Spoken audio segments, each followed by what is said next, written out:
je m'appelle Amélie Porte, je suis assistante en psychiatrie adulte au CHR de Lille. On a monté une étude pour évaluer les troubles cognitifs à l'aide du MoCA-test chez des personnes suicidantes. Et on s'est posé la question de savoir est-ce que c'est altéré, à quel niveau, où est-ce que les suicidants perdaient des points et est-ce qu'ils récupéraient à distance de la crise suicidaire. Les premiers résultats de notre étude ont donc montré qu'en effet, le score à ce test, à ce MoCA-test qui est normalement utilisé pour dépister les troubles cognitifs légers, était altéré, avec des fonctions plus ou moins altérées, notamment l'attention, la mémoire ou encore le langage, ce qui est déjà retrouvé dans la littérature. Et on constate également que ce test, cette moyenne à ce test, est augmentée à 3 mois et donc à distance de la crise suicidaire.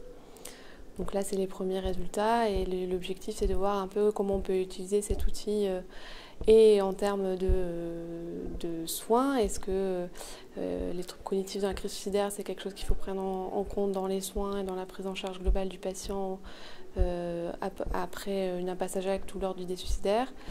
Et également en termes de prévention, est-ce que l'évaluation des cognitions doit faire partir d'une évaluation globale du risque suicidaire? Est-ce que le MoCA-test peut être intégré parmi ces outils?